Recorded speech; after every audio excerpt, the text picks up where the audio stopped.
All right. Bismillahirrahmanirrahim. Assalamualaikum warahmatullahi wabarakatuh. Brothers and sisters, as we prepare to commence our session, I kindly request everyone to take your seat and discreetly set your mobile phone to silent mode, minimizing the usage to prevent any disruptions.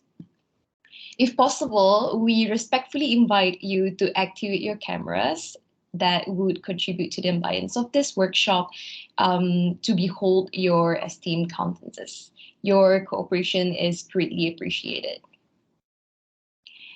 Bismillahirrahmanirrahim. Assalamualaikum warahmatullahi wabarakatuh. I am Nida Al-Husna and I am deeply honored to assume the role of the Master of Ceremony for today's program.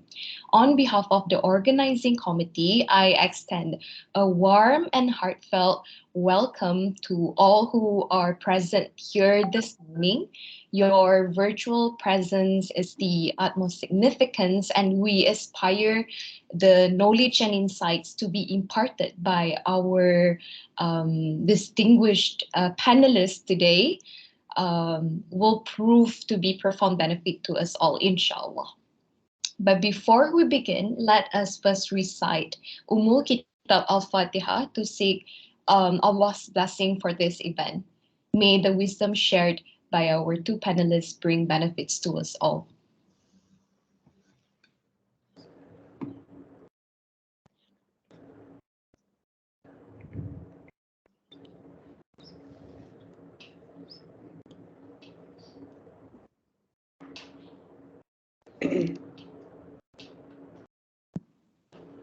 Amin, Ya Rabbal Alameen. Ladies and gentlemen, as we all know, the humanities are the cornerstone of our understanding of culture, society, and the human experience. They are tasked with addressing complex issues in an era characterized by rapid technological advancement and shifting societal paradigm. Welcome to a panel discussion, Challenges Facing the Humanities Academician in the 21st Century 2023. Our journey today will encompass an in-depth exploration of these challenges from the transformative impact of digitalization on research and pedagogy to the evolving role of the humanities in a globally interconnected world. Before we plunge into the depth of our discussion, let us first take a moment to reflect upon the transformation that has swept across the academic landscape. The humanities, once perceived as an esoteric realm, have evolved into a beacon of insight, nurturing the very essence of critical thinking, creativity, and empathy, which are now highly prized attributes in our ever evolving world. Now, with this context, let us proceed to our first discussion. I invite two of our distinguished panelists, Dr. Amelia Muhammad Ramli and Dr. Ruzi Hashim, to shed light on how this metamorphosis has influenced the perception of humanities and its profound implications on educators and researchers. Please welcome.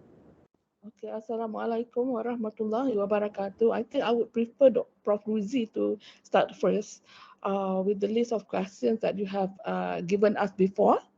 Okay, Prof. Ruzi, I invite you to respond to the question. Assalamualaikum warahmatullahi wabarakatuh and good morning. Thank you for having me here. I'm glad to see you are all students and staff of IIUM of your kuliah. Is that right? Yes, Doctor. Yeah, okay. Right. Maybe I can share something first. Let me just share my PowerPoint.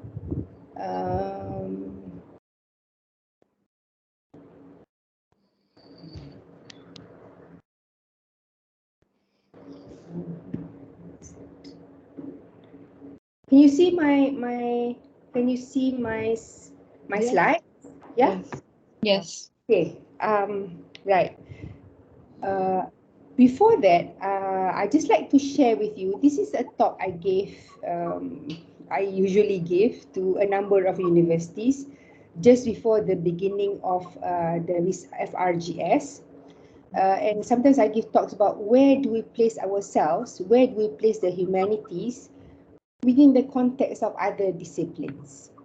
Okay, so what I notice is that, there is this sense of erasure or marginalization of social sciences and humanities. And also there is this fixation on numbers. When I mean numbers, I mean, like how many papers have you published? What's your index? What's your impact factor? What's your age index? So when people fix on numbers, which this is a game that social sciences and humanities do not play, but are forced to play with. Okay. And then if you are familiar with the various research grants in Malaysia, there is this domains or clusters that we have to place ourselves in. So if you look at the national priority areas, the NPA they call it, you can see things like food security, energy security, plantation crops, cyber security, water security, biodiversity, healthcare and medicine, environment and climate change, transportation and mobility. So normally people like us, like me, we say, where do we see, this is the national priority areas according to Ministry of Technology, Ministry of Science and Technology, MOSTI. Okay, this is these are the areas they define as priority areas. So you don't see yourselves here. And then, but at the Ministry of Higher Education, you do see yourselves being in, social economic well-being. You can see one, and then you can see education and knowledgeable civil society as another one that belongs to the humanities and the social sciences. But the rest of it, maybe climate change and environment as well. But you see, out of 1, 2, 3, 4, 5, 6, 7, 8, 3 social sciences. And you look at the research domains, again, there are 3 out of 7. So we see that we are small in number. Okay, and therefore it's easy to marginalize us in terms of the funding given to Malaysians, whether you're in social sciences or in the sciences. We receive maybe a smaller piece of the pie. Okay, so therefore, when you talk about evolving role of humanities in the contemporary era of the 21st century, you know now that if you were to do humanities by themselves, you won't be able to get very far, because either there's not much interest or there's not much money given to just the humanities. Okay, and I'd like to maybe raise your awareness about the era we are in right now. It's called the Anthropocene. Okay, if you look at the way in which I've taken this from a book. I can't remember the name of the book, but it was this term Anthropocene was coined by Paul Crutzen and Eugene Sturmer, and you can see that the way in which we have been, the existence of human beings. So the Anthropocene is the current geological age compared to, say, the Holocene, the Oligocene, and so on. So we are now in the current geological age called the Anthropocene. And this is the period where human activities, technologies, and alterations have largely influenced the climate and the environment. So therefore, this is the age where there is massive acceleration of technology, industry, agriculture, is overexploitation of natural resources, pandemic spread, and antibiotic resistance. So therefore, it becomes more crucial for us, the humanities, to evolve. Okay, so so when we talk about Anthropocene, we talk about advancements in technology and increasing interconnection of our global community. Therefore, um, how does this, how is this relevant to us? Okay, that means we need to converge with other disciplines, including technology, science. We cannot be isolated in the humanities just ourselves. There is a great need for us to converge. There seems to be a blurring of disciplines. Okay, um, and then the adoption of an interdisciplinary approach, meaning you cannot just talk about what theories within the humanities.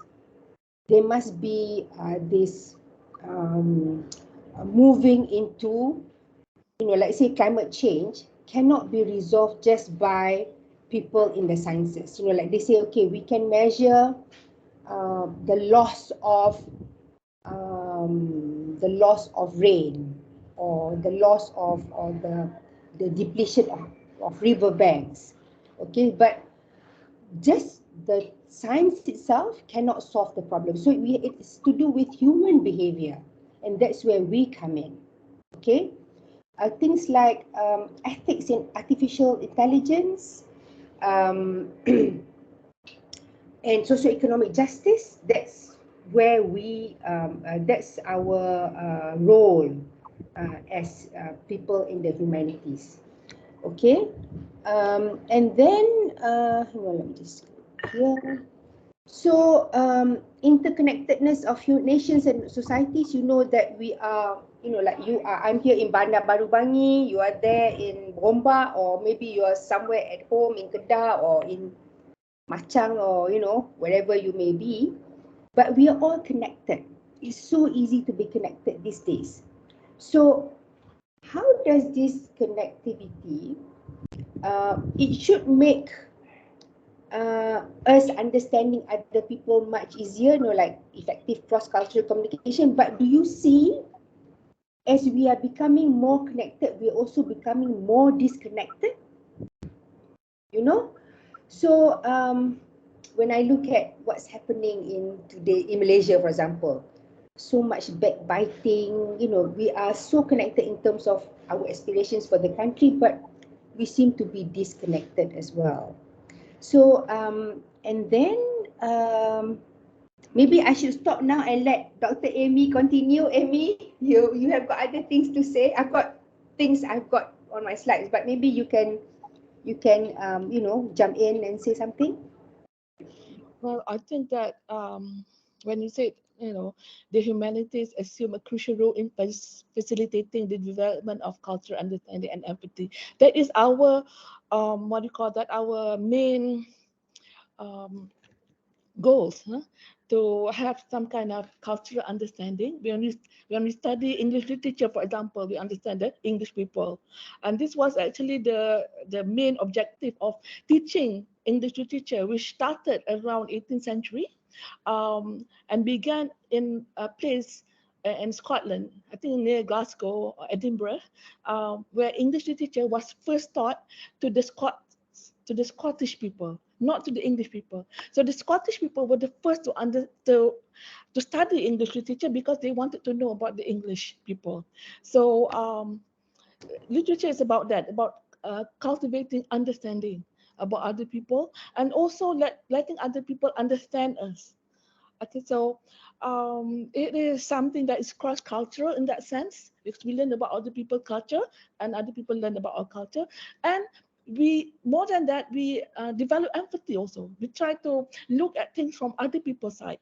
Okay, so try to understand issues from other people's side. So it is about Anthropocene in that sense, because it revolves around the human. Literature is mostly about the human, but there is a growing need right now with the climate change to understand how other communities live on this earth, which is to understand um, how animals, for example, and how trees and nature are being exploited by human beings. So we're looking at the other side of this world, not so much on the Anthropocene, but on nature itself. But there is also a line of thought in this eco-criticism field, which argues that in order to really understand and really to fight for nature, to fight for what is sustainable on this earth, we need also to see it from how we human beings can benefit from this, from having this outlook of other creatures, from having knowledge about the need to sustain this world. Okay, so we are going to reap benefits from doing that, because we live on this earth, and as and as one of the UN, and I'm really bad at remembering names, but one of the UN one of the important people in the UN state that there is no plan B because there is no planet B. I think it's this Ban Ki-moon. Sorry, Ban Ki-moon? Ban Ki-moon, yes. He said there is no planet B. There's no plan B because there's no planet B. Because this is one planet only, and we are the only ones. We are responsible for taking care of it. Now, going back to what you said just now about technology, about the humanities, linking with other fields that are more science-based, I think that is very true, because we are in the past, humanities didn't need to do this because all the universities on this, all the famous universities like Oxford University, Cambridge University, Harvard University, all of them were established with the humanities in mind, because they were built to produce reverence, to produce people of theologians, people who are dealing with humanities. Knowledge in engineering, knowledge in medicine wasn't really something that needed the practitioner to go to a university. The practitioner, the person who wanted to become a medical officer or maybe an engineer, he didn't go to a university. He went to a tradesperson. Okay, so we became the apprentice. So universities are basically for the humanities. But right now, because of the advent of technology, in many facets of life and advancement in science, for example, we have had to accommodate the sciences in that universities. So they have become right now more important than us in that sense, because they have, people look at jobs that are in the sciences and the technologies, and they would get, the jobs who go there, right? I mean, they would get higher salaries. And not the ustaz or not the theologians, they will get lesser salaries. So in that sense, our universities have evolved. The humanities have evolved to become less important. But looking at what Prof. Ruzi have said just now, in order to get FRGS, for example, we have had to struggle, right? We have had to struggle because we're not a technological field. We don't deal with technologies. We don't deal with sciences. But what we deal with is with culture, understanding, and empathy. And these things are not less important than technology. They can be equally important. And even if you look at sciences, for example, if you look at the world right now, we have cloning.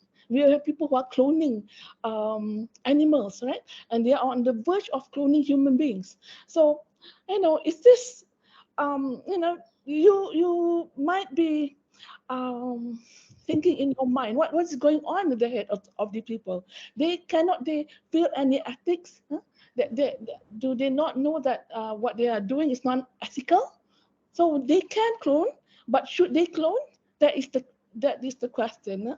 And how do they deal with questions that are more related to the human? Our fields actually need to converge in that sense. We, as people in the humanities, need to learn a bit about science so that we can operate the technology that we have. We know how the technology works for us, and the science people need to develop their humanities. They need to know what is human, what is what they can do and what they cannot do, even though they can do it, like cloning. Even though they can clone, but should they clone? Is it human to clone? Is it human to play God? Okay, so they need to learn from us as well. So I think that is my response to this. And the other thing about this is we have become isolated in that sense. Technology have isolated us, and we have the arts and the sciences, the humanities and the sciences have become two separate fields. Huh? And it shouldn't be the case. We need to learn from sciences. The people from the humanities need to learn from the sciences, and the people from the sciences need to learn from the humanities. They need to become more human. They need to develop empathy. For the animals that they experiment on, huh? The ones that on I went to a Netflix series just a few weeks ago, and there was this expert on cloning, and he is from South Korea, and right now he's living in the Middle East, and he is cloning um, stallions, stallions horses to be sold to the highest bidder from the Middle East, because in the Middle East they apparently have this kind of race, horse races, and they want to win the races, so they breed the stallions. So he has gone more than that. He has actually cloned other beings as well. And he's on the verge of cloning human beings. So is this the world that you want to be in? Huh? Um, in a scientific world, but one that is devoid of humanity. Okay. And Prof. Rudy, do you have anything that you want to say about that? Yeah. I think you are right. I remember reading when I was doing my degree, my first degree.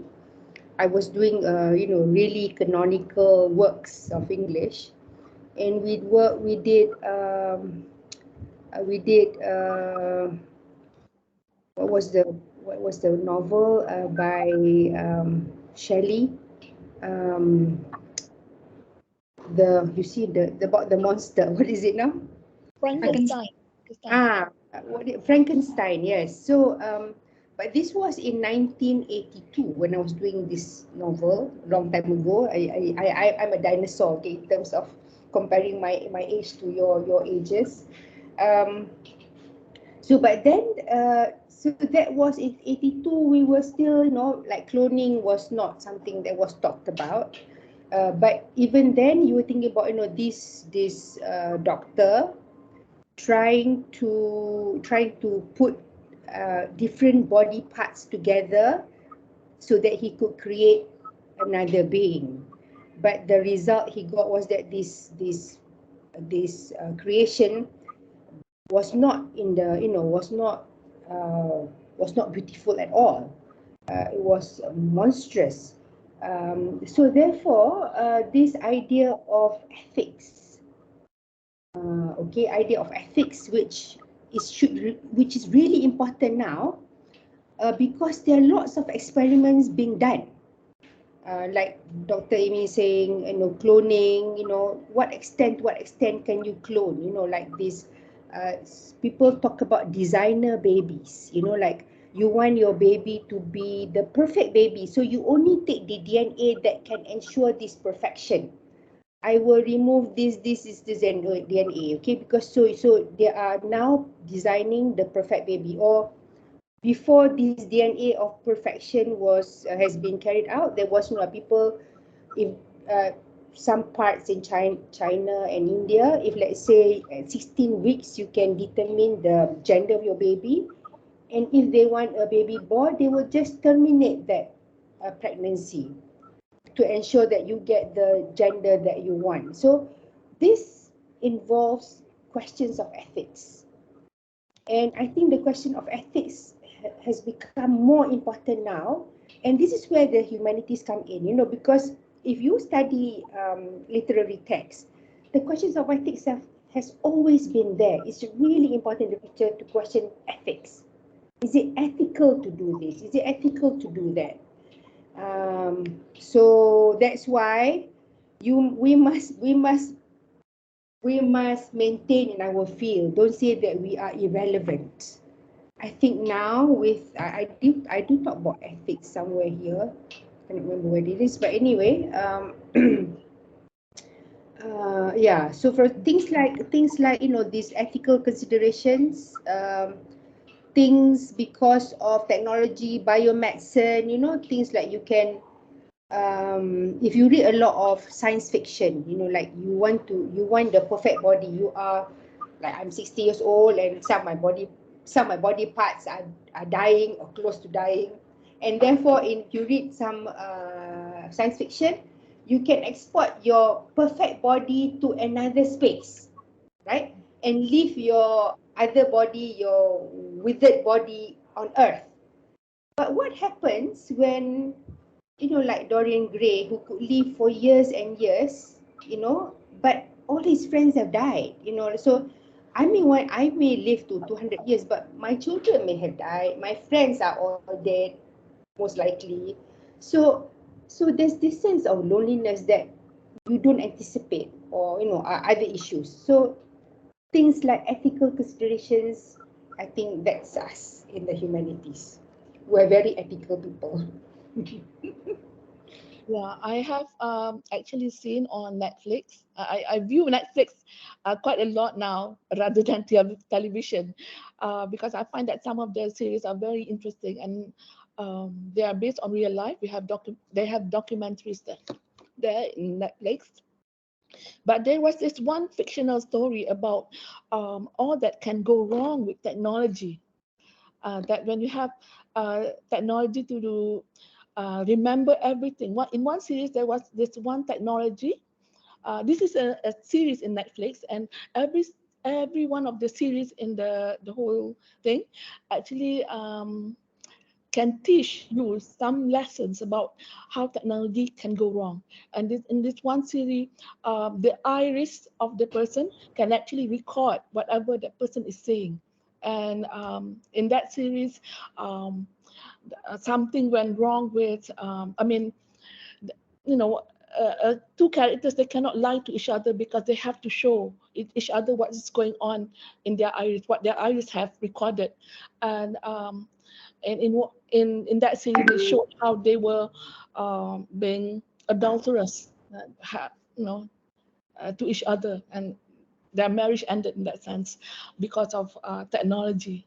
So you have something like this, where the technology has not superseded life in general. It has not happened yet, but in literature, for example, the technology can be imagined and can be written and produced as a television series, and you can see what could possibly go wrong with the technology.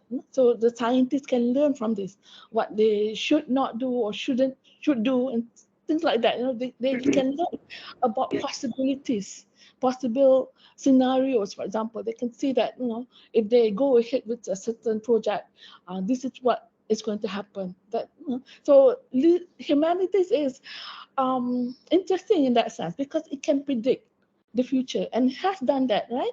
In many science fiction writings, you have you have predictions about what will happen 20 years on, and some of the predictions have come true because they are based partly on reality. So I think this is a very interesting thing. If we study science fiction, for example, we can see what could happen, right? It gives us a feeling of what is going to happen if we go on cloning, for example, go on with this project of cloning. So I think it's very interesting. Um, I think Okay. Yeah. I wonder whether Husna, maybe the audience can comment as well. Any comments from the audience?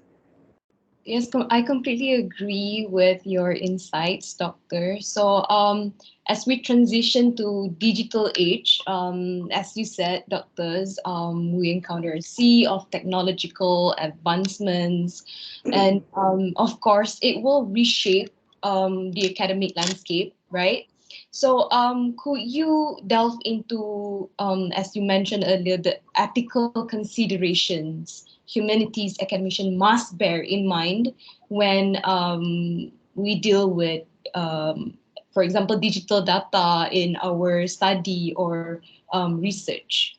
what principles guide ethical research practices in this digital realm? I think you're referring to Nida or Husna on ChatGPT, right? GPT technology. Yeah.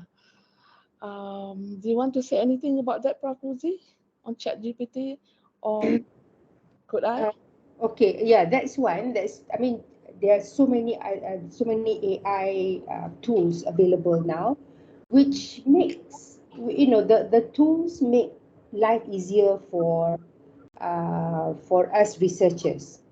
What cannot be, for example, my son who is a computer scientist, sometimes he needs to find the history of something. He just check GPT-8, and instead of having to go through, say, 20 books, he gets it in, say, 10 minutes, which is a good thing, okay? I remember when I was doing my PhD, when I was doing my, I started doing I did my first degree in 1982. And at that time, all assignments were handwritten. Okay. I only started using the computer in my fourth year when there was this computer called Amstrad, which I think you don't even know about this Amstrad, but it's very very elementary kind of word processing. Okay, and at that time there were no databases. There were no ProQuest or Scopus or WOS. So everything was, you had to go to the library and go through the cards. Very old school kind of way. So when you have ChatGPT, I tell my students, I no longer teach now, but I tell my students, use it, and then, because it can cut down on the number of hours you spend doing research. But of course, don't believe everything, because sometimes if you check the references, sometimes the ChatGPT give you totally different references that are not there. They just simply make up. Okay, so ChatGPT also is a big liar sometimes, because sometimes I will read and I will say, okay, I want to read this article, and I check and it's not there. It's not anywhere. It's not online. So it's just a manufactured references manufactured by ChatGPT. So be careful. Okay, you may use ChatGPT or any other kind of AI, because I think it's there. Use it, but of course you need to verify your sources. So that's one, verify. Another one is, when I talk about data, I'm the head of the social economic well-being at Ministry of Higher Education. So I manage the cluster. And every time we give big grants, like I'm in the board for giving TRGS, which is the and LRGS, the long-term research and the translational research. And when you do FRGS, normally your sample is small. Maybe you have 500 respondents, or maybe the most 1,000. But with TRGS, because we give them a total of 3 million, and with FRGS we give them a total of 15 million for 5 years, the respondents for the subjects they take is much larger. They may end up taking thousands of respondents. So for the last 5 years, we asked them, okay, what do you do with the raw data? You got so much data, so like you got 10,000 worth of responses from everywhere in Malaysia. What do you do with the data? Because somebody may come in, say, 5 years later, and want to do similar topic, but looking at the change, say, since 5 years have passed, but they don't have any baseline data to work with. So this is the problem in Malaysia. We've got millions of data, but it's everywhere. For example, you want to find out about poverty in Klang Valley. Hundreds of people have done the research, but where's the data? We do not have it. So this is a problem with the humanities. We start from scratch. We will do the cycle again from the very beginning. Whereas the base data is there. Maybe somebody had done it for, say, 500 people, but now you extend it to 1,000 or 2,000. So therefore, one of the things that we have instituted at the ministry is that you must have a database. You must share this database. Okay, so therefore, as a social scientist or as a researcher in humanities, we must learn how to manage data. You've got data, let's say you've looked at, say, the entire 50 novels in Malaysia. Where do you put this data? Okay, the thing is we are afraid that somebody will take the data and write their own paper. So we're afraid of sharing. That's another problem. Yes, that is a real problem because my husband is a statistician. He deals with applied statistics, and he actually finds it easier to get data from the UK because they are always the ministries, the governmental bodies. They are always willing to share data because they want to generate knowledge. They want the researchers to analyze their data. But here in Malaysia, we are always afraid to share data because we are afraid that it will open up. I mean, it's not we, but the governmental bodies and NGOs, and all of those bodies. They are afraid that people will know all the shortcomings, all the problems that are inherent in the data. So we don't want to confront our problems. We want to hide them. Yeah, So that is true. the problem. Yeah, that's true. I did, as someone in social science, as a social scientist, I've joined various research groups. So I think about 4 years ago, I joined this data, big data group. I have zero knowledge of big data. I know the problems, but I do not know how to,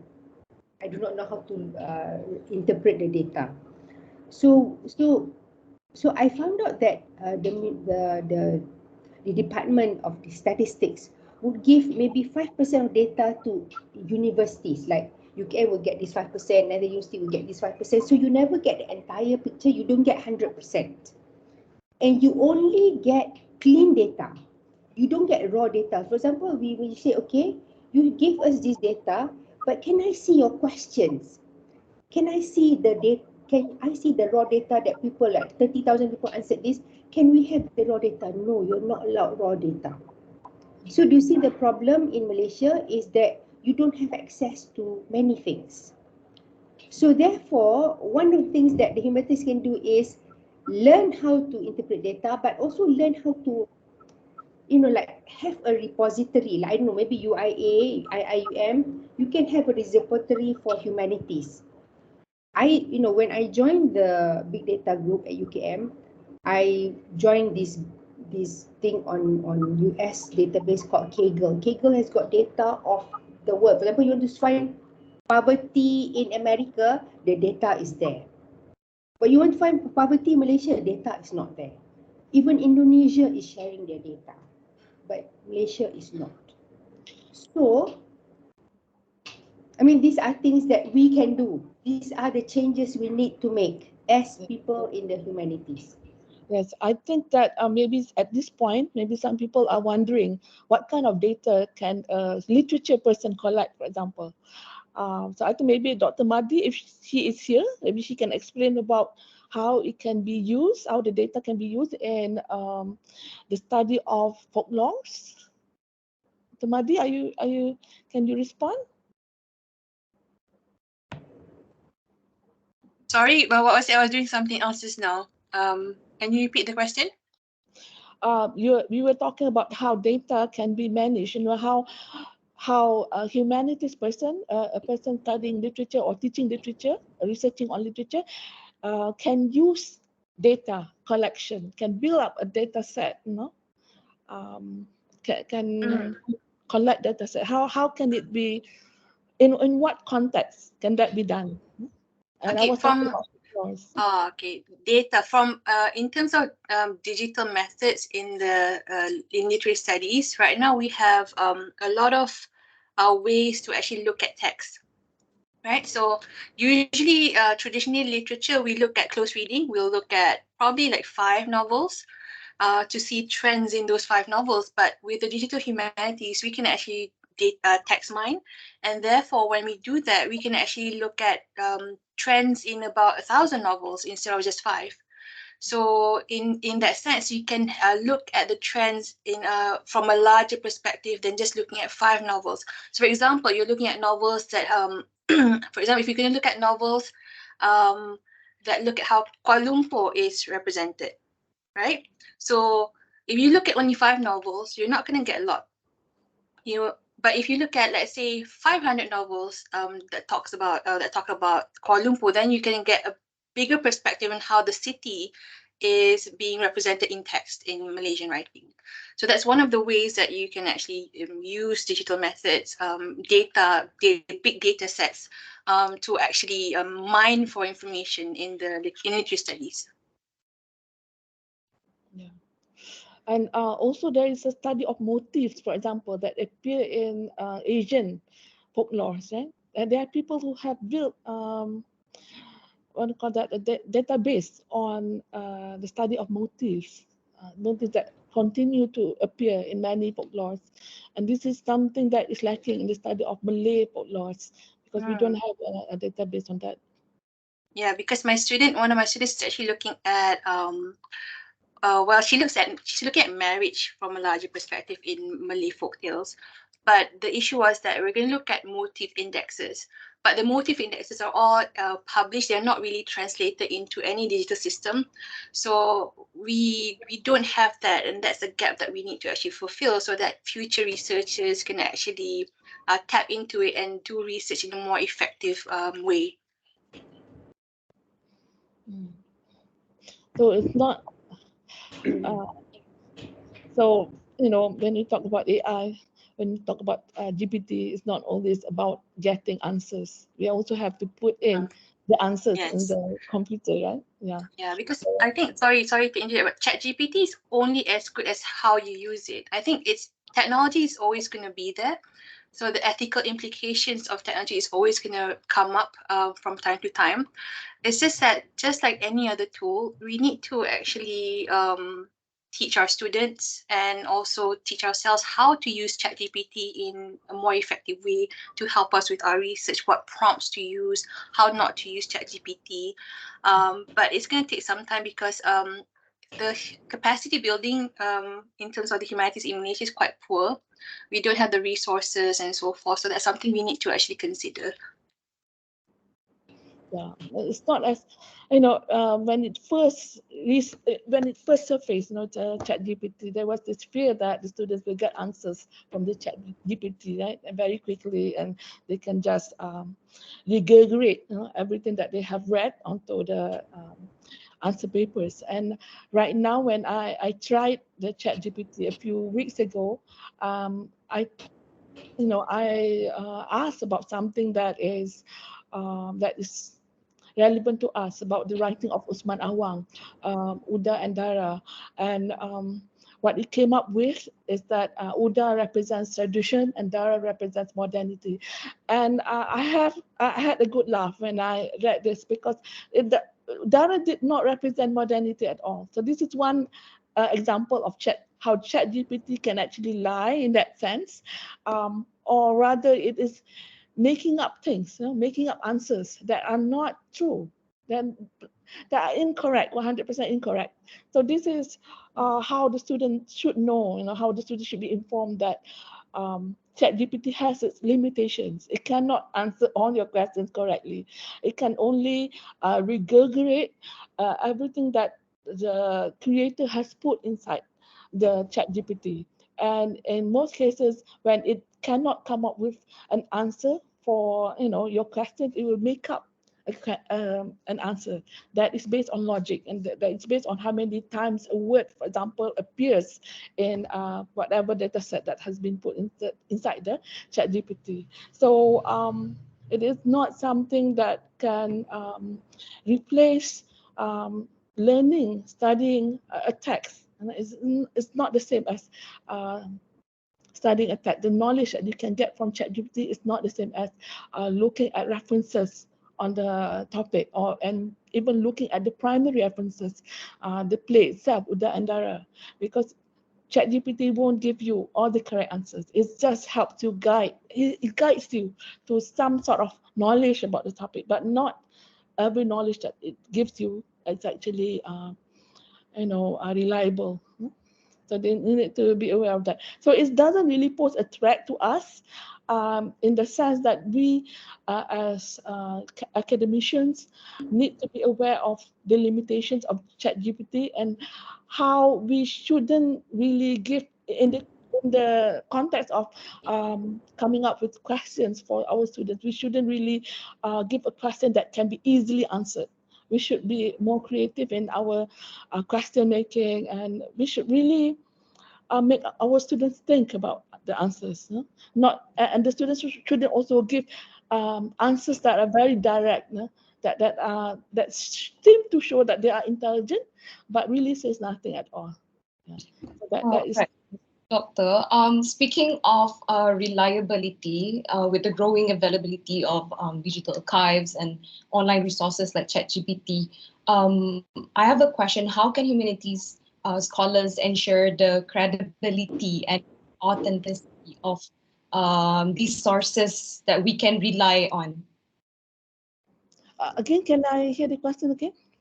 How can we ensure that the credibility and authenticity of the sources that we're using that we can rely on for our research? I think the best method is to go back to the old method, which is to look at the actual text, to go to libraries, to see the actual article, to see the actual book. That is the best method. That's how people like me, people who have PhD, have been taught to do. You know, they have been taught to place a lot of emphasis on primary sources, like the original writings, rather than on the secondary writings. But the secondary writings help, in the sense that they guide us as to what as to the direction of the debate on a certain topic, for example. But they don't really, they cannot really tell you what is 100% really what the author is trying to say. It's just the secondary sources are just guides. They provide guidelines for the researcher, but they cannot actually completely tell the whole story, or maybe are completely reliable. They're not completely reliable. Huh? Okay. Yeah, yeah. When I was teaching, I used to teach Malaysian literature in English. And first, there are not many references available for a number of things in that course, because not many people have written on, say, certain texts or certain authors. But I went beyond that. For example, when I was teaching them, I said, okay, I want you to look at this number of short stories featuring Kuala Lumpur. See, for example, there's this Amir Muhammad's anthology, KL Noir. I don't know whether you're familiar with KL Noir, but the number of short stories dealing with murder, for example. Okay, so I said, okay, I want you to choose one short story, and I want you to retrace the routes taken by the protagonists. So they would have to go to KL and go to Petaling Street or to Bukit Bintang and so on, and draw a map of the short story as the protagonist walks to certain places. But then I have to say, okay, what is the function of that assignment? So I mix psychogeography, meaning the interaction between place and people, and then I want them to relate that to the text themselves. So a couple of my students ended up doing their master's thesis on psychogeography. One to look at murder in Kuala Lumpur and look at the various places where these murders took place. The other one looked at food and love.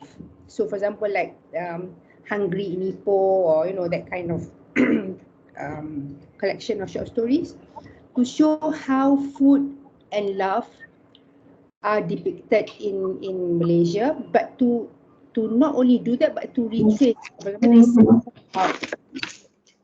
food in Penang, whereabouts in Penang is it? So they draw a map for me. So in their assignment or in this thesis, there are lots of maps related to the text themselves. So I think this is something quite new in Malaysia, not new elsewhere, because psychogeography is a known subject matter in, say, France or UK.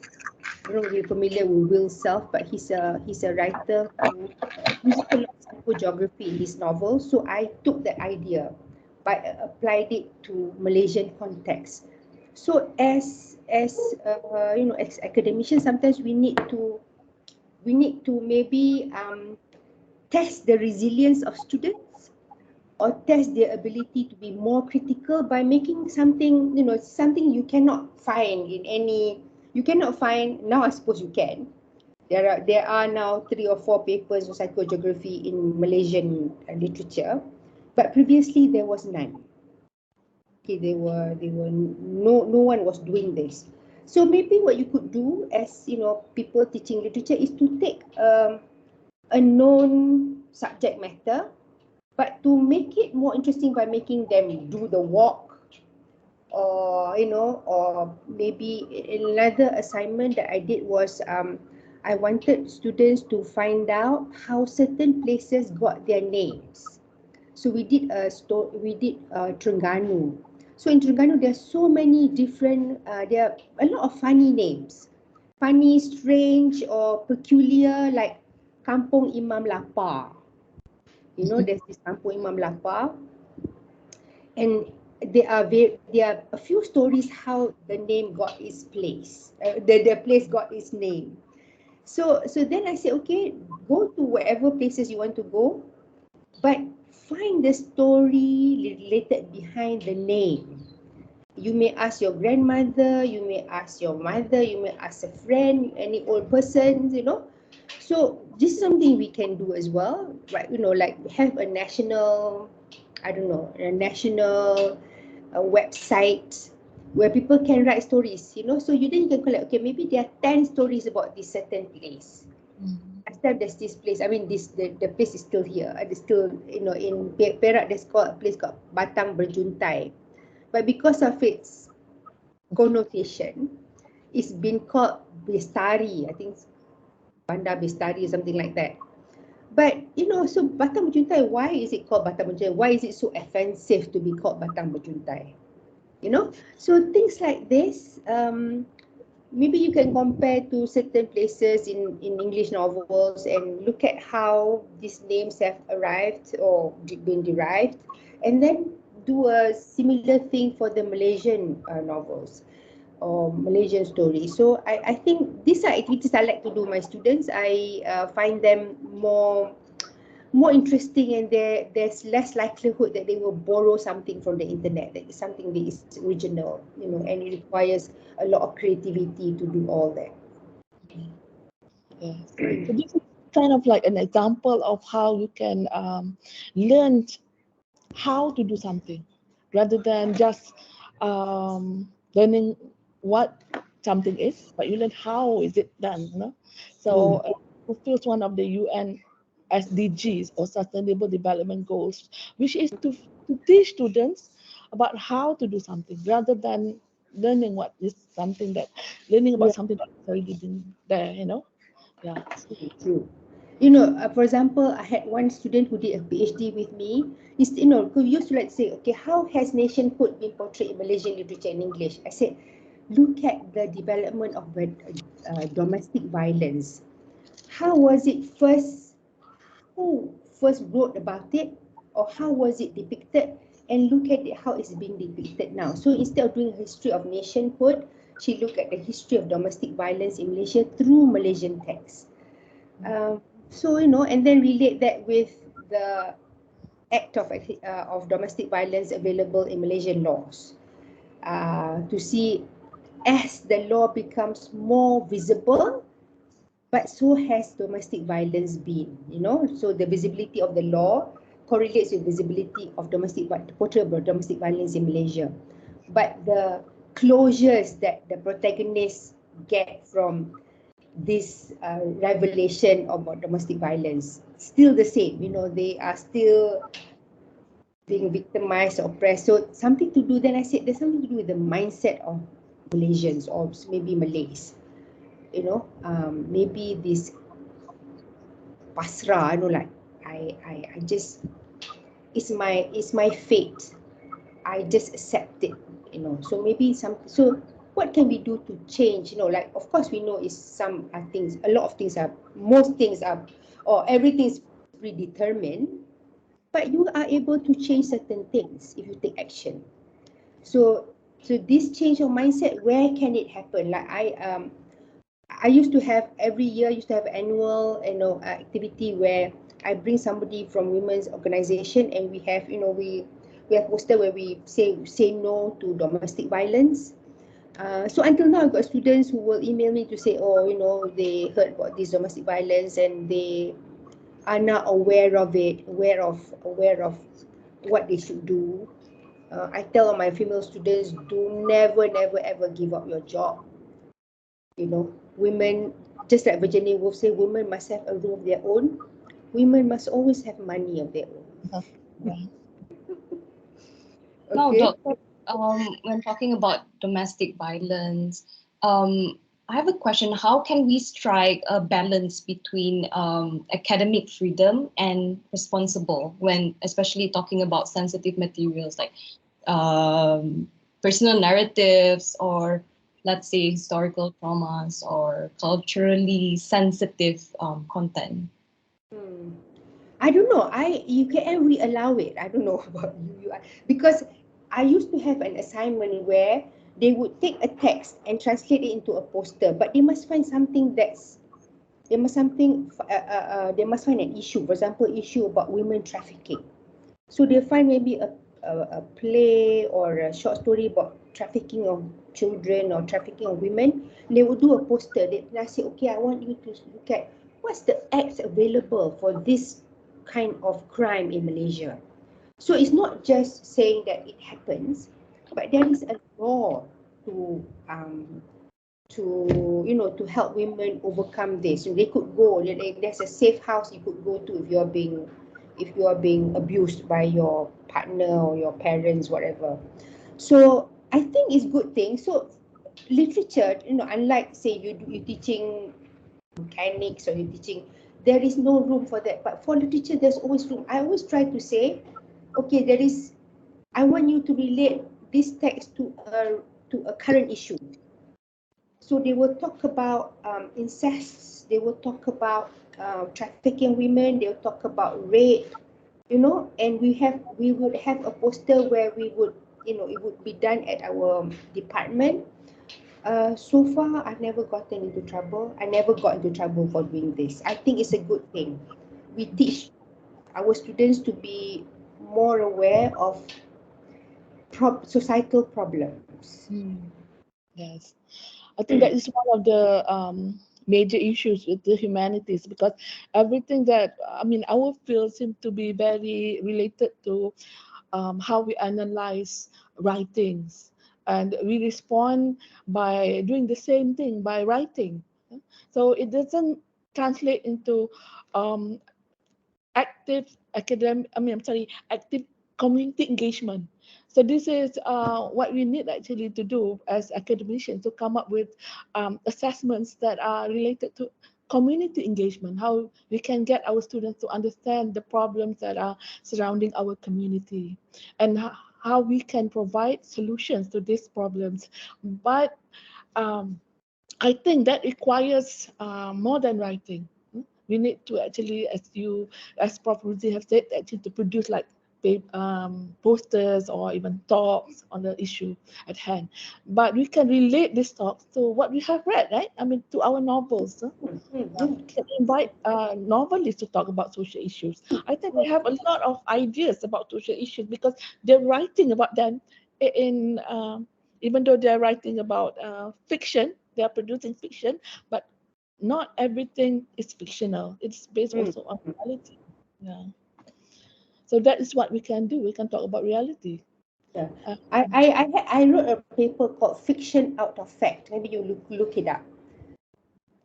This is where I showed how students made various posters based on the text they read, but also based on current issues that what they see in newspapers. Right now, I think the main important issue is not so much about things like AI. It's more about sustainable development goals, of meeting these goals, of becoming better human beings, of making our environment better by solving some of the social problems that we have. Um, AI, in a way, is not actually artificial intelligence. It all depends on what the computer engineers are putting inside the database. Up to a certain point, the AI remains like a machine. It can be said to be fake AI because it's not thinking like um, the Terminator, you know, Arnold Schwarzenegger. Arnold Schwarzenegger is an example of a real the character that he plays is an example of a real AI because the person, the robot can actually think for himself. But the ChatGPT and all that, that is related to AI, they depend on what you put inside them. They cannot come up with something that is independent, totally independent. They try to make sense of whatever data is available, and some of their answers are not correct. So right now, the focus should be more on sustainable development goals, how to do things, rather than just learning from the text. And one of the questions that the organizers gave was that, have anything in the humanities made real difference to our lives? I think Prof. Ruzi, can you can you answer that? Have humanities helped humankind on a global scale or maybe on the local scale? Um, Yeah, I think so. I think the inclusion of literary texts in, say, the English subjects uh, teach children about some of the things like being compassionate, being kind, and so on. Even some universities overseas, and I think there's university IMU in Bukit Jalil. Literature is a subject they take because they want doctors to be compassionate. Some doctors, they say, lacking in bedside manners, meaning they know how to treat, but let's say, how do you tell a person that your loved one is dying? How are you being compassionate with that? So literature teaches that. The literature teaches you to be. So there are a lot of things literary, or that actually will make us better human beings. That's what I tell. That's why, for example, children from young should be exposed to storybooks, because in there are lessons that you can teach children. Like, for example, filial piety. I don't know, when you were young, did your mother tell you the story about si Tenggang, right? Or batu belah batu bertangkup, that story about making sure that everybody has food left for them. Then, like, you don't take, you're not selfish. So in turn, now I teach my grandchildren certain stories, or tell them certain stories, because these are things they can learn from it. So people always say, oh, what literature is a lot of hodgepodge, made up stories. I think there are a lot of truths in there that may be, hidden behind certain intricate plots and characterizations and all that. But there are certainly stories that you can dig out, and lessons that you can learn from them. So that's my take about about literature and other humanities, of course. But of course, as people in humanities, you must also allow yourself to adapt. So, for example, like I remember last time I had this professor. I was at New Zealand University, and I went to his room, and his computer was not on. He said, "Oh, I hate all this technology."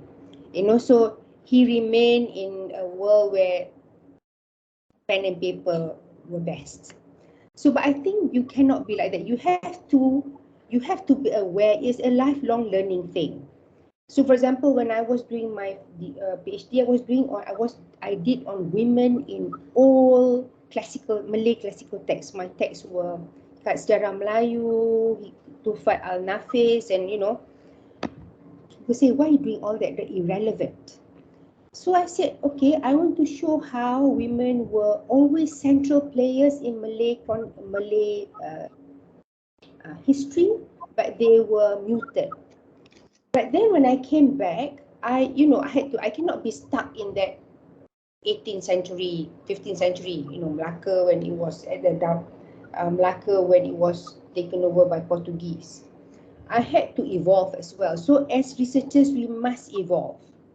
So instead of talking about women in dead and in buried in Melaka, whatever they were buried, I moved to women in cyberspace, Malay women talking in cyberspace. What were they talking about? Because I noticed that women they were not publishing, because publishing is an expensive thing, and only if you are well known that your people will want to publish your works. But there are good writers out there who didn't have the clout behind them to be published.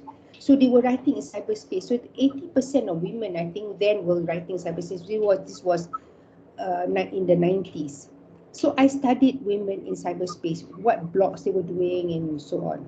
So it was quite interesting. But now, of course, there are a lot of women who are self-publishing, and there are certain platforms like eCentral that allows you to self-publish. If you know the technique of turning a PDF to EPUB, whatever, you can just contact eCentral and they can publish books for you, and you get some percentage, they get some percentage. There's no middleman. You don't have to pay. In the past, you pay like let's say you have let's say you, not like Penguin or some big publishers where they can pay you 1 million. There's no such thing. No writers in Malaysia can just become a writer by writing, right? So but now you can have a part-time work as a writer and publish yourself. So I know a lot of writers now who are they self-publish.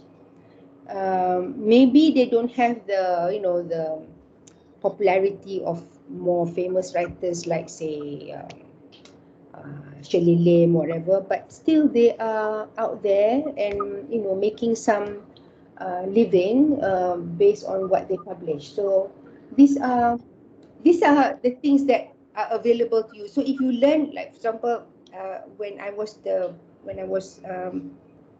helming UKM Press, I took a lot of interns and we taught them how to turn PDF to EPUB or PDF to AI to InDesign, so that this can be their part-time job while waiting for a job to come by.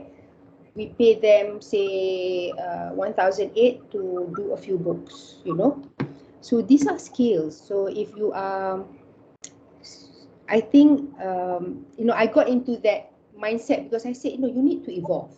You cannot be stuck in I want to work on science fiction only. I don't want to look at other genres.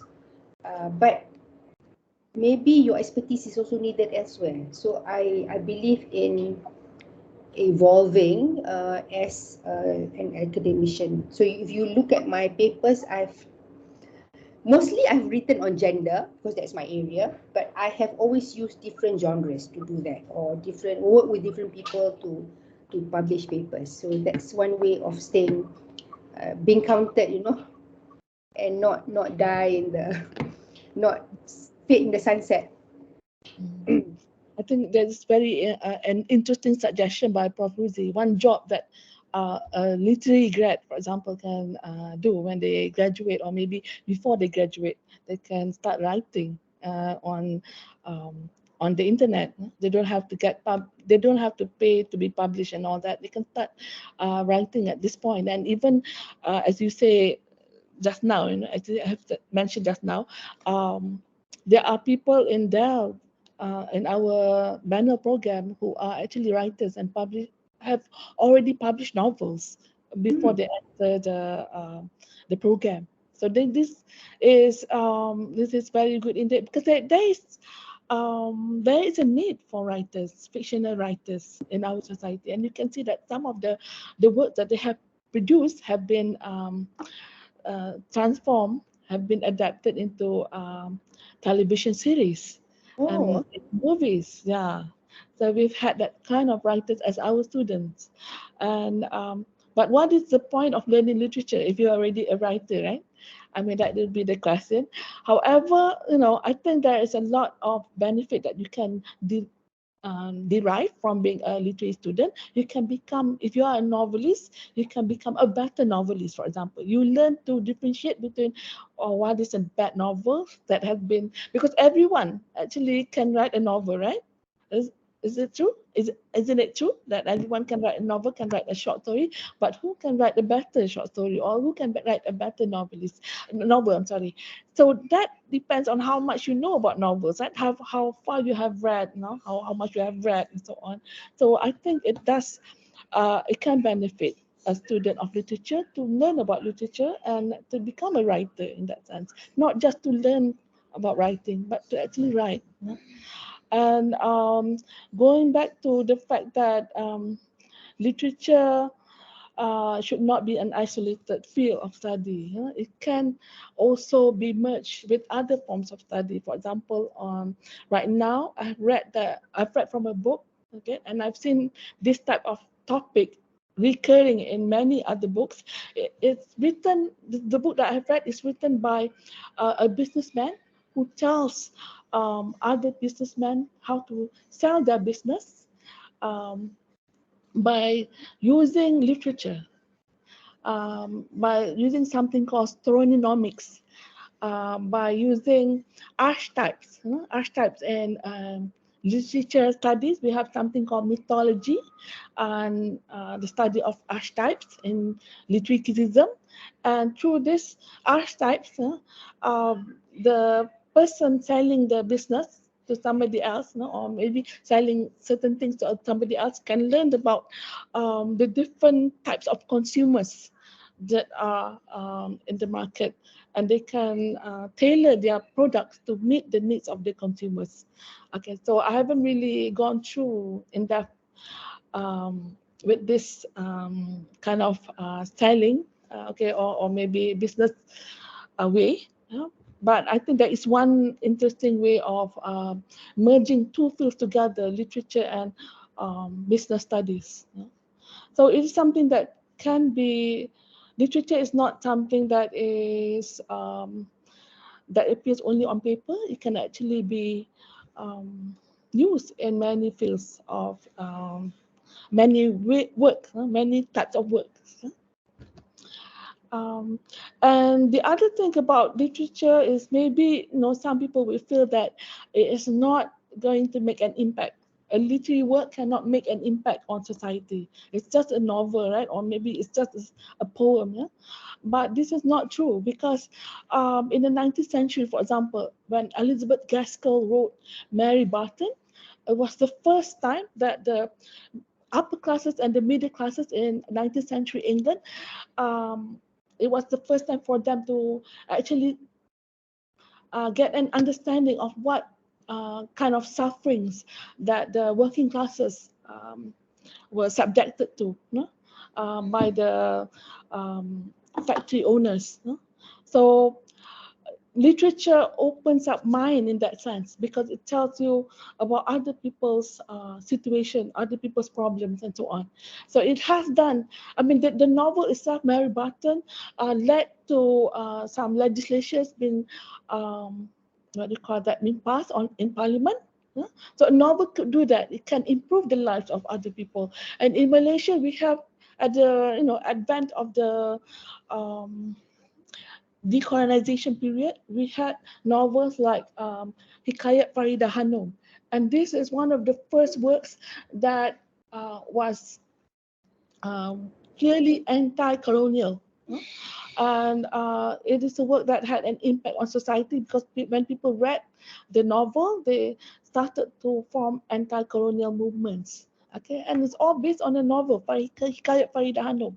So a work of literature is useful to society. It makes you think about certain things that maybe your mind weren't exposed to, at the beginning. So you change your mindset after reading a novel. You can do that. You can change the way you think after reading a novel. It can happen. The problem right now is that we are more reliant on films. We love to watch films more than read novels, right? So I think that is maybe. Of Rudy, do you want to answer a question like that? I mean, have the forms of the literary works change over time? I mean, should we pay more attention to films and other types of multimedia contents and so on, other than books? Yeah, I think we do include one or two films in the text we include in the course, because it just having something visual can help students to understand a bit more. But also sometimes we say, okay, this is the text printed version, this is the adapted version, so they can compare and contrast what things were taken by the director of the film that were, or what things were, what poetic license did the director of the film do in changing certain things, in the film. So I mean, these are things that require a lot of critical thinking. When you, okay, what sort of let's say, and then, or for them to, we also get students to make a video out of that novel, like an episode in the novel, part of the assignment, part of our assessment includes making a video, because now students can use so many tools. Some of the tools I use Lumens, which is very, very, is for video for idiots. Because that's all. But students can use so many different kind of tools that I'm not aware of, but they can do excellent videos, taking a section of a novel or even a poem and turning into a story. So we've got competitions done at UKM with that kind of assignment. It's done at the School of Media Studies. It's also done at our School of Language and Literature, where we make students they adapt a certain part of the play or the novel or the poem, and then they make it into a movie that, because that will test their creativity as well. So I am okay with, using films or and printed books as materials for teaching. No, from your explanation, it appears that humanities scholars promote critical thinking, right? As well as cultural awareness, if we think again, and empathy within the context of a globalized classroom, right? So, could you please elaborate a little more on how they actively foster these qualities? Okay, for example, and especially during because of COVID, they provided more opportunities for us to engage people from outside. So for example, if you could carry out an online dialogue, say with students, say literature students from other universities, maybe start with Malaysia, but then Indonesia or the Philippines have got this very thriving students of literature. So if you could do that, that would be excellent. What my friend did last time, this was before COVID, we have a course called E-Methods in Literary Production.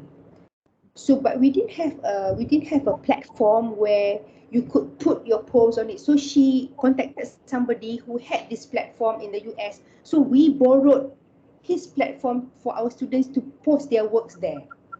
You know, so these are things you could, and I find that um, colleagues overseas are willing to help. I've got this colleague from University of Wolverhampton, he's professor of literature, and he found me by chance because I wrote an article about memoirs of two writers. So he invited me to write about invited me to write about 9/11, which is something I was interested in at one point in time. So then I decided to network with him. It's called Memory Network. So we had a conference in Malaysia in 2012, and then we had a conference in the UK in 2017, I think it was.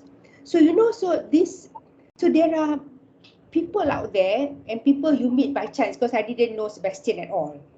We found each other through the books, the papers you publish. But then he invited me here, I got invited there, and this is how you sort of collaborate. So these are things you could do, and people can be very welcoming, So if let's say people in Malaysia are not willing to to collaborate with you, go and collaborate. The world is so big, and there are people out there who are willing to collaborate with us. Okay, so just go out there. And I like, when I was doing my PhD, I was reading a book by this scholar from America. She wrote about Perak, because I was looking at the chronicle in Perak, the empire in Perak. So then I wrote to her. She was from Hawaii University. I wrote to her, I said, I'm a PhD student, I'm working on this. I read your book. I'm interested in this idea and I like to explore it. Then she emailed me back and said, oh, we're having a conference on pre-modern Asian women. Would you like to present a paper in Hawaii? I said, oh, wonderful. But I said, I got no money. I was a poor student then. So we pay you to go there. So she paid me to go from New Zealand to Hawaii. So, sometimes you just have to go out there and be brave, you know? And more so because the world is made smaller because of our connections. So go out there and make friends, bridge race, bridge religion, your enthusiasm or your love for literature should be the bridge in which you make friends elsewhere, if you're not making already. And also because if we don't meet other people, our the topics that we are going to talk about or we are talking about won't be changing. It's basically the same, and we need to know about the issues and the new topics that are coming up, that are currently not just coming up but currently being talked about in the West, because our center of culture is still in the West. Our knowledge generators are still in the West, so we need to know what they are talking about, and currently, and the biggest problem with meeting all these people from other universities in the West is that it's money. We don't have enough financial means to fly to the US or the UK and attend their conferences. But right now, it is becoming more feasible for us to go to conferences to present, because there is something called online meeting.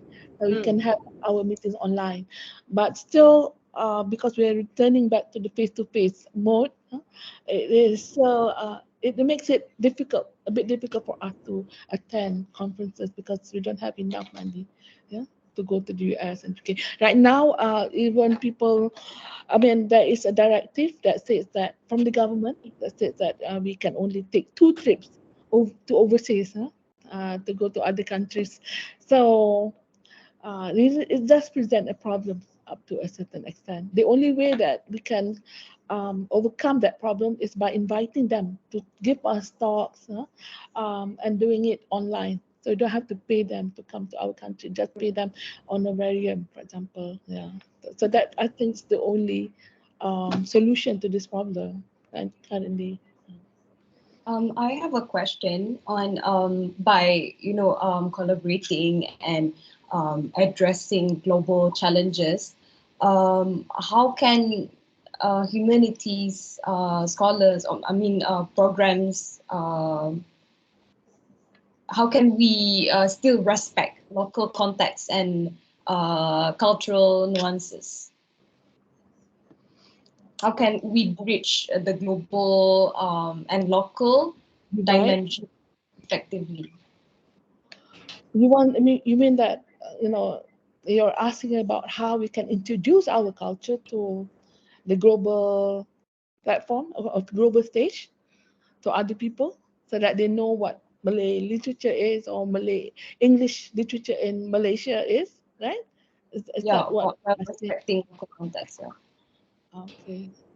So one way is definitely to writing in our journals, making our journals more respectable in the sense that um, we ensure that all the articles that are being published in those journals have been vetted or in a way have been reviewed internationally, okay, by international reviewers and even by local reviewers who are respectable academicians.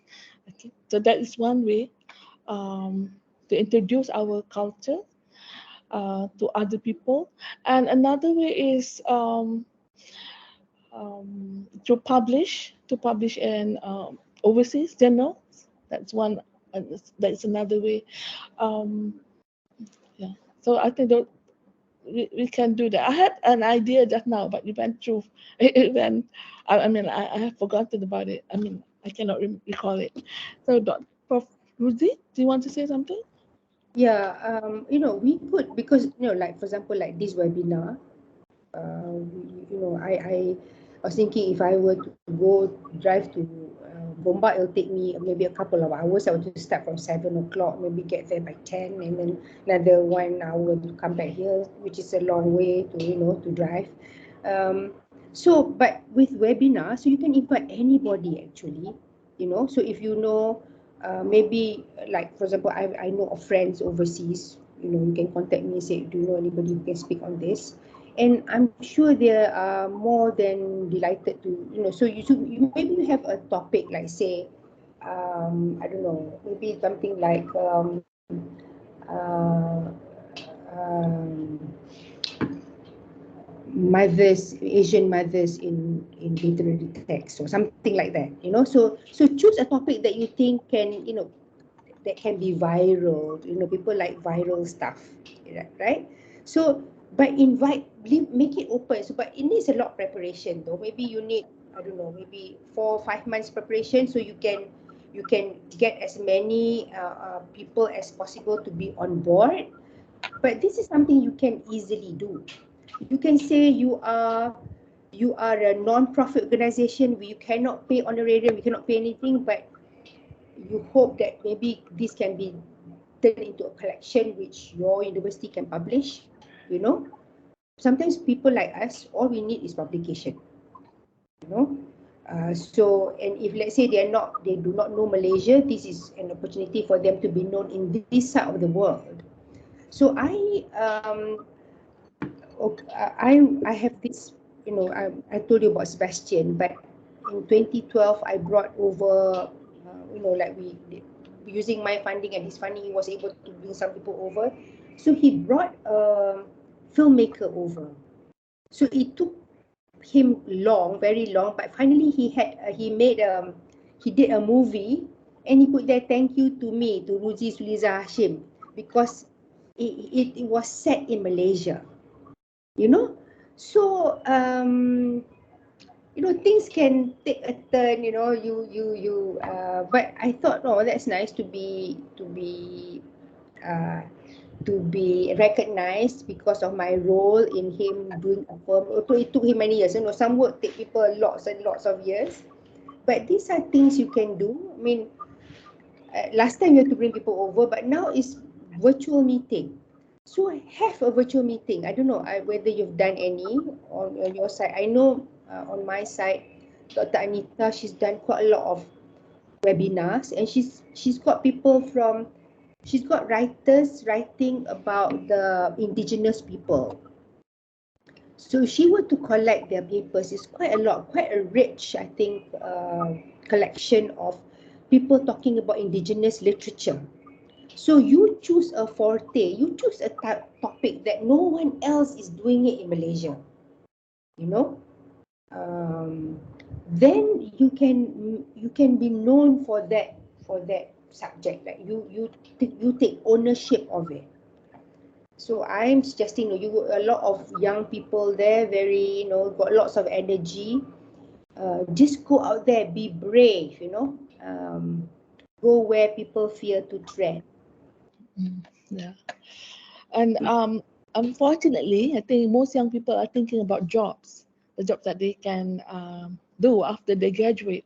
They're not thinking about creating something new, something different from other people. So they are well known for all of these things.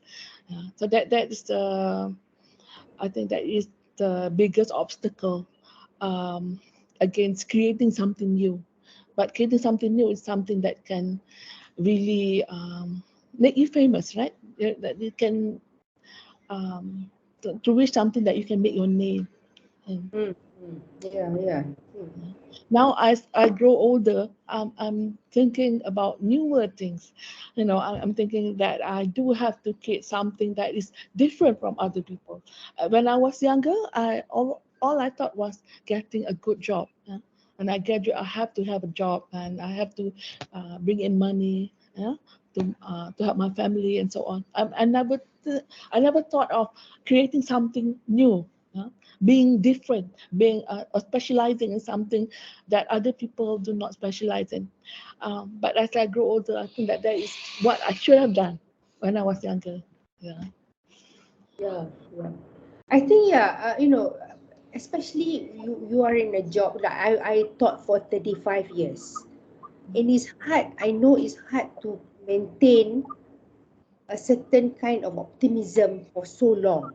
You know, Yeah. how you year in year out churn out papers, apply for research grants, supervise students, teach, so it's and there are times I've seen it because I was at the research for I was one of the deputy directors at the management center, the research management center at UKM. So I saw, like, I would have to get data. How many people not publishing this year, or how many people have not published for the last 5 years? How many people have not had research funding for the last 2 years? So I had to find that sort of data. So then we saw, okay, there are certain people in that rut, that rut, they're not unable to get out. So that's also a challenge. How to remain enthusiastic for the next, I don't know, how many years have you got, Husna, before you retire? 30 years? So how do you remain optimistic? And you get married, you have children, all those Yeah. things. Wow. I Okay. think being a woman is also a problem in that sense. Yeah, yes. Or it's difficult. It's more difficult to become a professor if you're a woman compared to a man. It's more difficult to be up there in the management, having a management role if you're a woman, because there's so many things. You attend meetings, you come back late at night, your husband doesn't like it, stuff like that. So I know it's difficult. However, if you are however, so of course, you need a supportive spouse, okay, who understands your job. So that's one. I don't know that I've been reading. I know now that I'm retired, I go and read some good things and some, I don't know, uh, um, frilly things. But I've been reading this. It's called IIUM Confessions. Are you familiar with that? Who's familiar Yes. with that? Okay.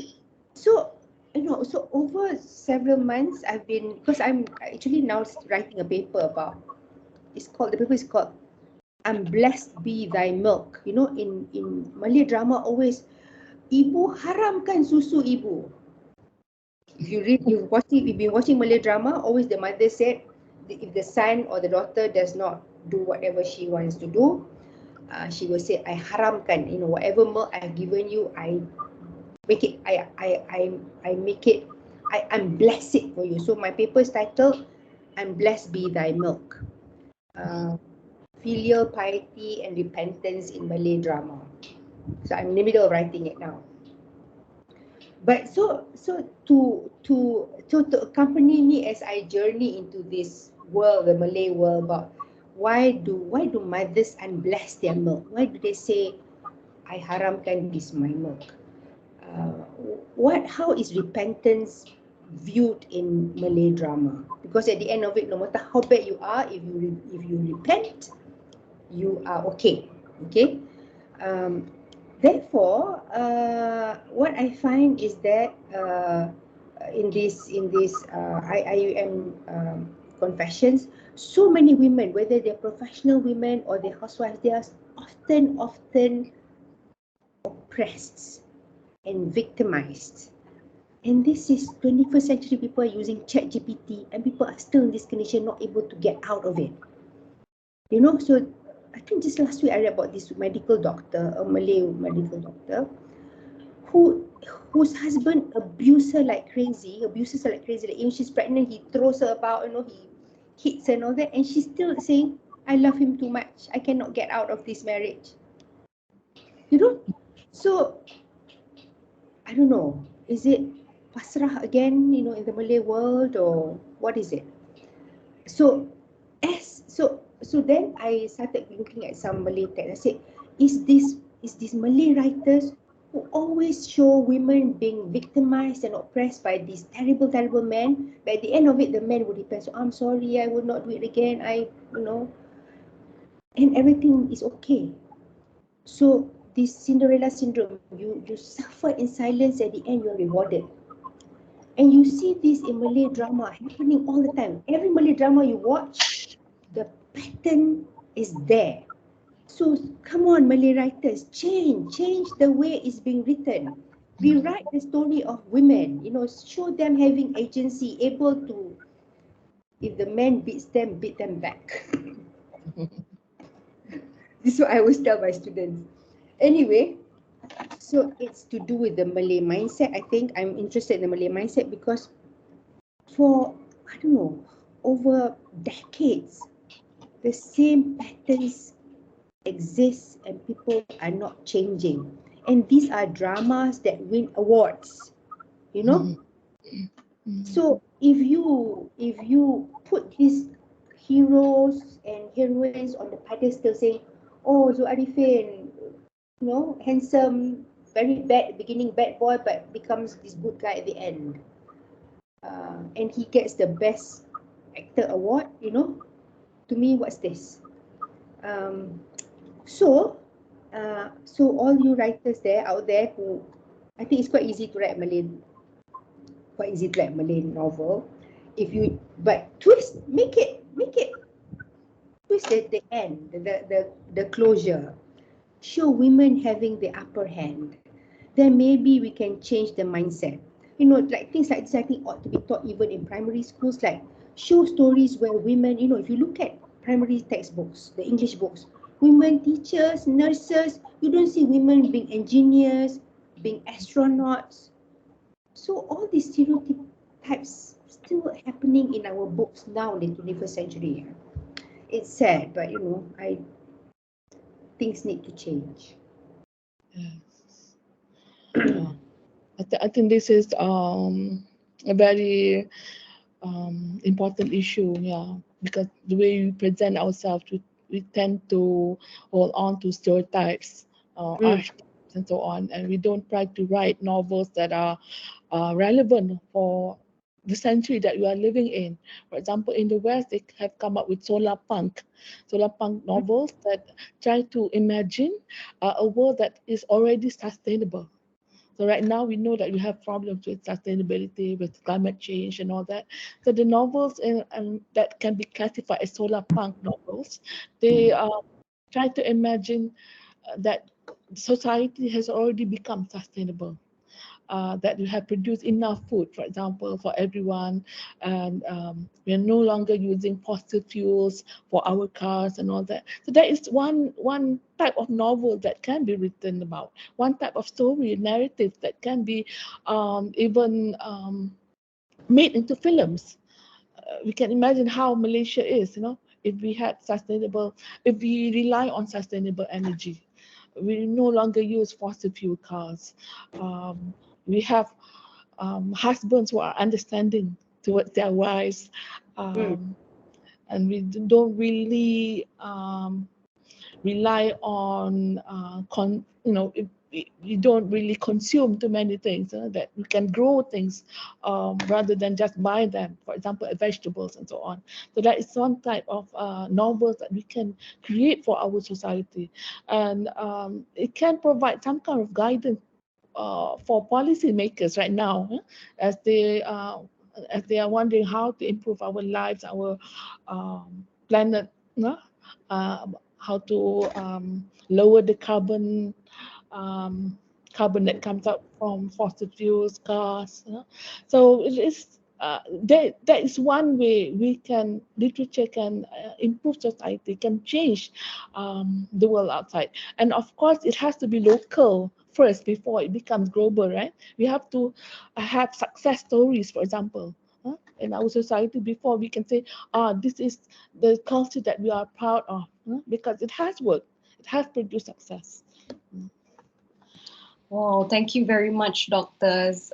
Wasn't it remarkable to engage in this enlightening discourse, ladies and gentlemen? So as it's now 11:50, I am certain our panelists are very eager to respond to the questions posed by our audience today, who have dedicated their morning to be with us. Please feel free to ask any questions if you have.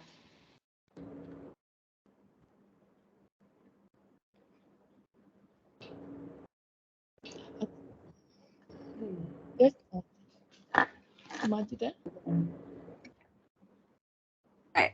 It's not necessarily a question, but a comment on what Prof. Ruzi has mentioned about Malay dramas and so forth. Because I've been tracking Malay dramas as well. I had the unfortunate experience of having to watch a year's worth of Malay dramas.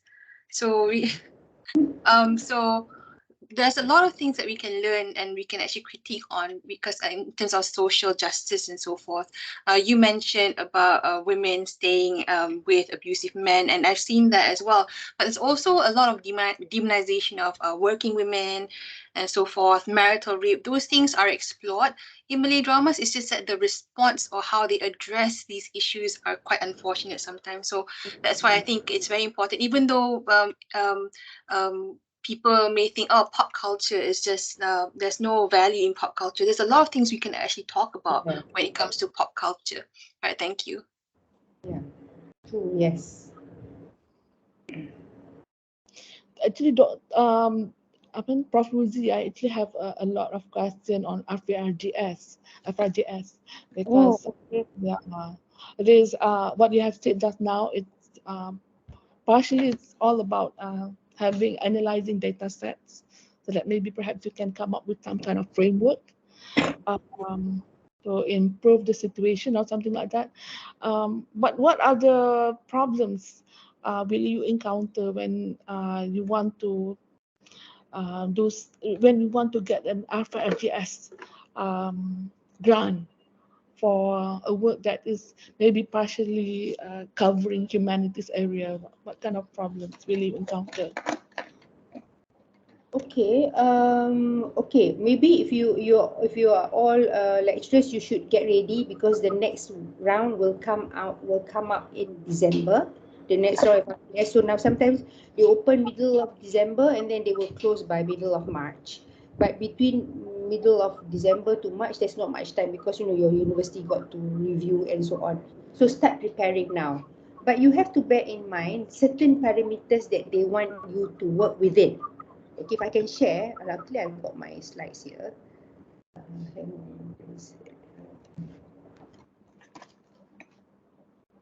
Can you see my slides? Yeah, just go very quickly. Can you see my slides here? Yes. Yeah. So for FRGS, you got to bear three things in mind. The parameters, okay? First is the parameters that you need to bear in mind is the STMIE. This one. You know STMIE? Sorry, MYSTIE, MyST. I don't know how to pronounce, but this is one of the parameters. So there are 10 socioeconomic drivers and 10 S&T drivers. So for example, let's say you want to do on climate change, which is in the socioeconomic drivers. you must show which area is it that you want to, so I suggest you read about MISTIE. Is available on the net. So there are three things. One of it, another one also is SDG, which you have mentioned, Amy. SDG also is something that you need to know, because you need to say, okay, I'm doing SDG 1 to until 17. Also, although the Ministry of Higher Education has got 18 SDGs. The 18th one is called Societal Harmony and Happiness, which is the SDG I'm looking after. Okay, so you must know your SDG, and then another one is you must know your wawasan kemakmuran bersama. So when you frame your research, you must know, okay, I'm working on, so there are 15 KGAs, whether you're working on, so for us, we can work on content industry, which is KGA 4, like you build content industry. You build content. Let's say you want to teach about domestic violence to young children. How do you develop content? Where can you insert this? Or you want to work on KGA 15, Malaysia Truly Asia. You want to talk about, people talk about Malaysians being more and more racial phobic. I don't know, like you have phobia for race. You want to be Malay, Malay. You don't want to be, you don't want to mix with Chinese or Indian. So there's this phobia for race, for races, other races. So how can you, maybe you want to, so therefore, when you want to do your research for FRGS, it cannot be like I want to work on, say, science fiction. Cannot. It must be tailored to answer one of the parameters in each of these MYSTIE, WKB, or SDG. So it cannot be, so you have to go out of your comfort zone a bit, like last time I know Dr. Nufarida worked with prisoners. Okay, my friend Sebastian has got this big grant from BBC to work with English prisoners, to let them, for them to tell their stories. So for example, there are a lot of new jobs, the stories of Grab drivers or food riders, stories of, so these are untold stories. So they're looking for something original like that. We cannot say, I want to look at nationhood by Malaysian writers. That's too old. So it must be within, let's say you want to say, okay, how do you want to inculcate financial literacy in young children? Can you do that through literary texts? How do you introduce that in schools? Or how do you introduce things like being aware of um, uh, intimate partner violence? How do you teach that to maybe secondary school children? Where can you insert this? So I think that would be, for me, that would be much more interesting than, you cannot now, you won't get the grant if you're just looking at literary text. It must be situated within a context of the three things. Okay, so for me, okay, having databases will help. Let's say you want to collect all stories to do with, say, I don't know, like maybe names of towns in Malaysia. Like you want to bring Malaysians together. That they like that building content kind of work. Okay, most people who apply for indigenous communities, they normally get, because it's something new. But if you want to look at films in Malaysia, the literary tradition in Malaysia, that one is not something, they will not give you the money to do that.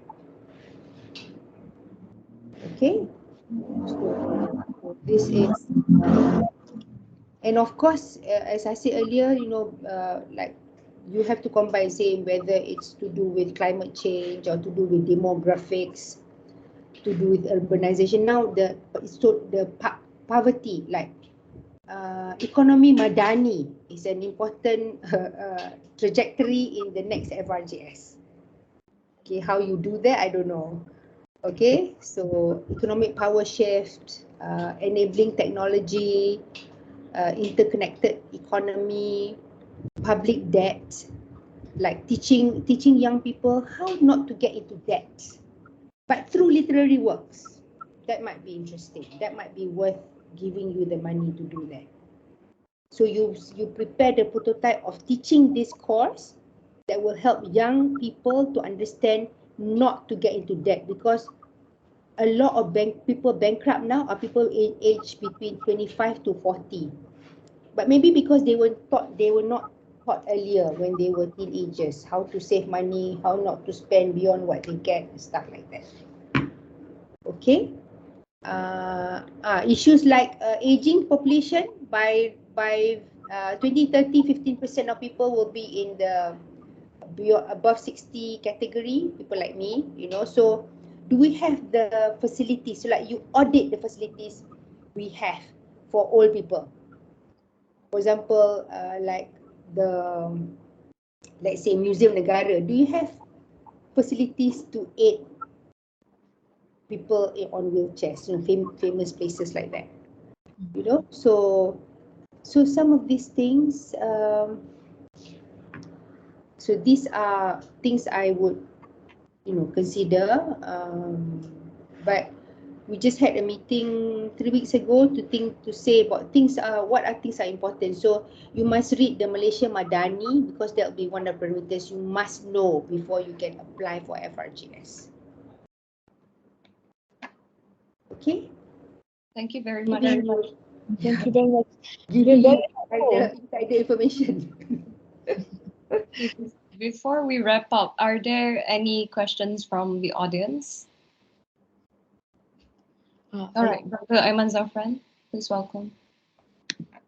Hello, Assalamualaikum warahmatullahi wabarakatuh. I just have a question about what would be your position on ideological inclination in the field of humanities? Because in our current society, ideology plays a huge role in, especially in confrontation with each other. So where does one draw the line between impartiality and ideology, especially in the field of literature?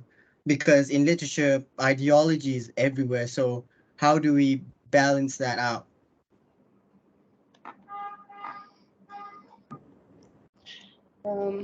Amy, do you want to go first? Yes. I think when you deal with literary criticism, where you have many theories that rely on ideologies, and most of these ideologies are coming from the West, such as Marxism, feminism, and maybe when you encounter all these ideologies, they may find it difficult. You may find it. You may find some kind of tension between what you believe in as a Muslim. Yeah, I'm talking within the context of being a Muslim, and what you are reading, about Marxism and all that. So you may find yourself being influenced by ideologies like this.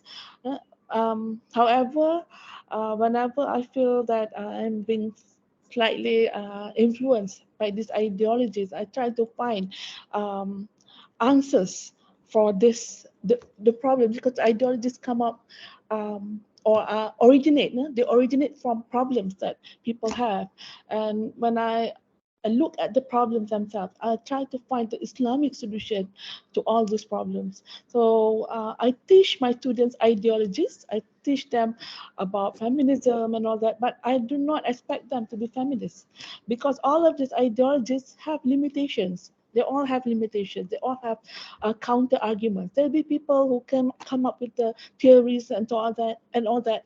But the people who write, there will always be people who will write against the theories.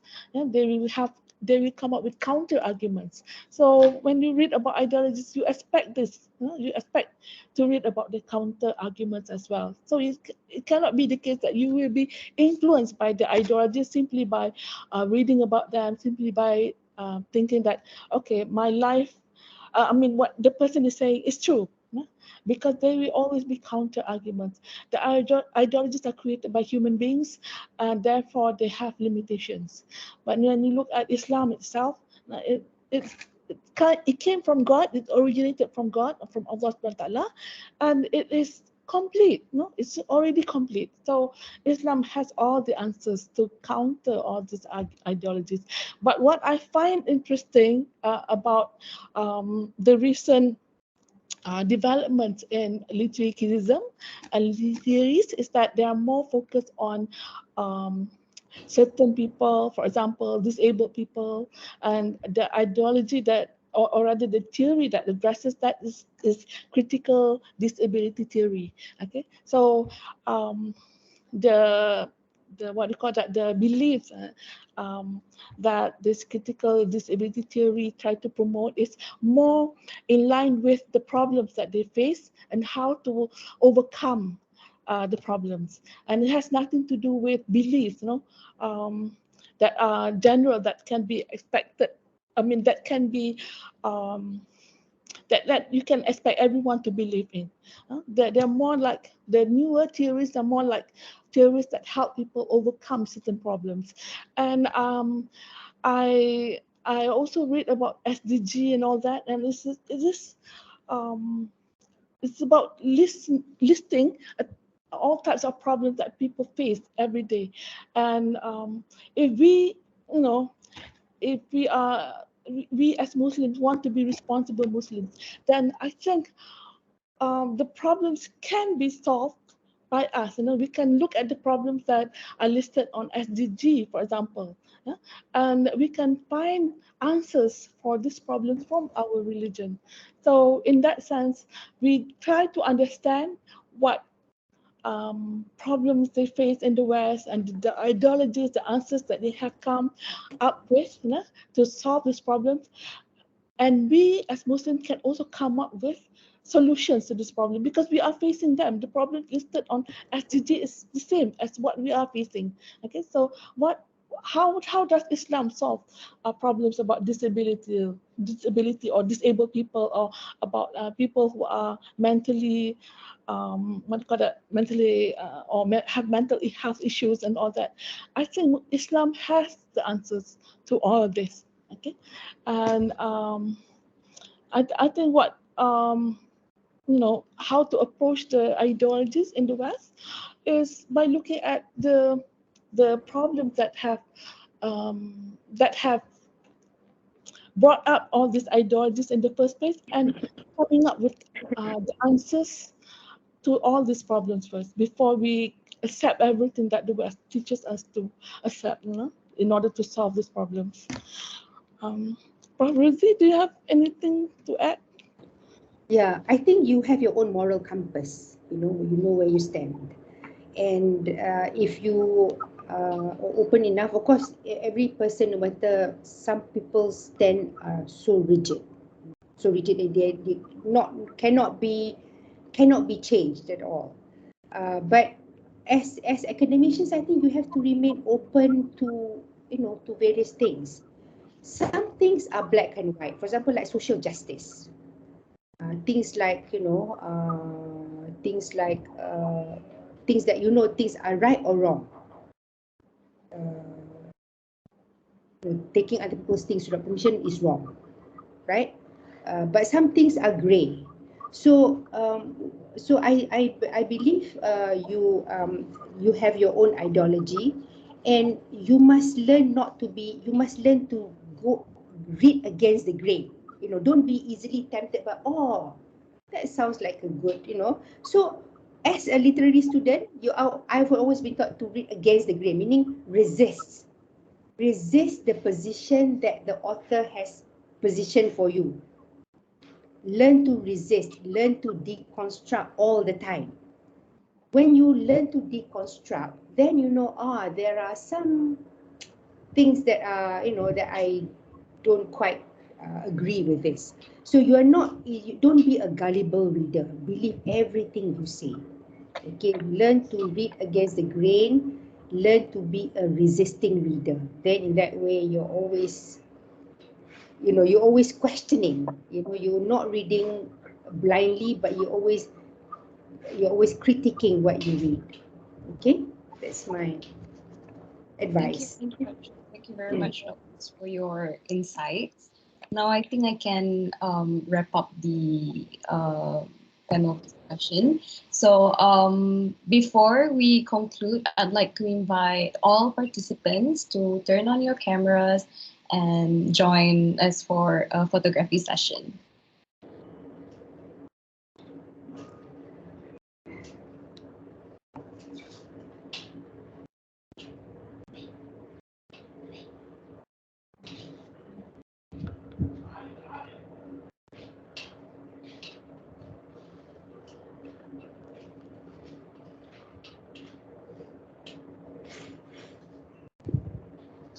The rest of the people are in their pajamas ke?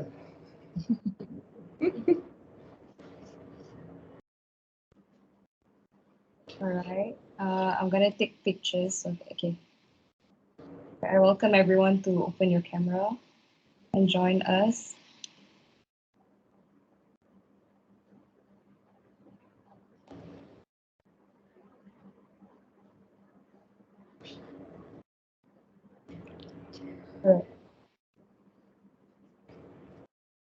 All right. Okay, 1, 2, 3. All right.